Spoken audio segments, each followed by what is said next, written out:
What do you think would happen if I built a terrarium inside of a blender and then turned it on? I know that sounds absolutely barbaric and probably a terrible idea, but let me explain. What's amazing about life is that it always finds a way to keep on going. Look at our planet, for example. There are natural disasters that happen almost every day, from fires to floods, earthquakes, even human development, and life still finds a way. I want you and I to see together how life responds to a disaster in a small container like a terrarium. So let's find out. I found this food processor at a thrift store for $10 US, and I had to grab it. I think it looks perfect for our experiment.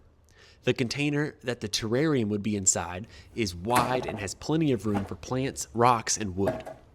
The blades are super sharp, and I'll have to be careful. The whole thing is nasty and needs to be cleaned. So I'll start by taking it apart and wiping the whole thing down. If you're familiar with making terrariums, typically I would start with a drainage layer, which serves to catch and store extra water. However, I'll be skipping that step since it won't do much good after the whole thing is blended and shaken around. Besides this, I build terrariums mostly the same way every time, starting with a drainage layer, then substrate, hardscape, and then plants.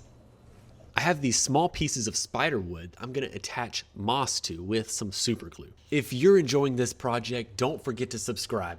It helps my small channel grow and reach new people. Through all my different projects, I've collected a lot of random plants and I keep them in little cups on the windowsill. So I pulled out my old cups and found quite a few different kinds of plants, and I also bought this one from PetSmart. I'm gonna break these plants down into single stems and we're gonna get them loaded up into the terrarium. My favorite part of making terrariums is adding the plants.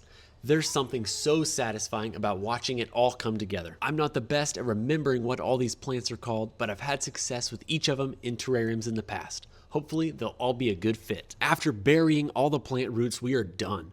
Last step is to add a light and add some water to their jar. I love these magnetic lights that clip onto the side of jars. They work perfect for everything that I do on my channel.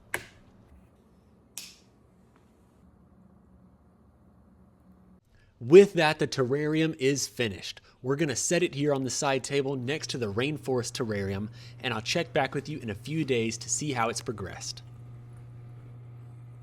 It's been about 3 weeks since we built the terrarium, and all the plants seem to be growing in pretty well. I wanted to give them all a chance for the roots to grow in and establish. So now it's time for us to turn the blender on and see what happens if you blend up a terrarium. Just kidding, I'll be taking it outside first. All right, here we go. We're blending it. I don't know if it's gonna blow up. I don't know, I hope not. It's kind of an old blender though. All right, here we go.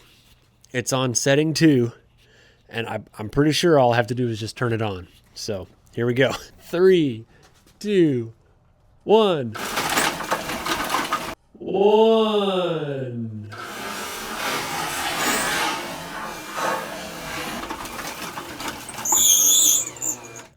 Okay. We turned it off, we're done.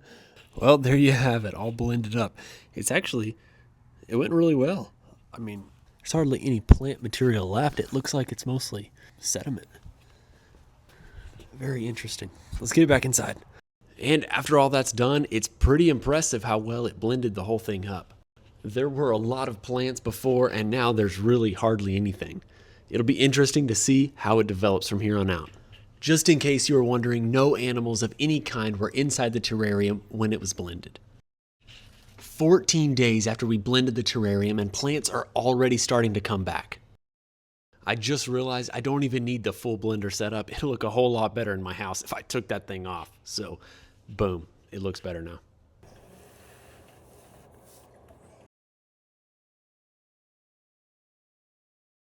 It's been 6 weeks since we blended the terrarium, and look at everything that's grown back in. Every plant minus one has come back. The one plant, Bacoa, did not come back, but every other plant looks to be doing really, really well. Let me know what you think about this project in the comments. Am I a complete idiot for trying this, or did you enjoy seeing if life and plants can grow in completely disastrous circumstances?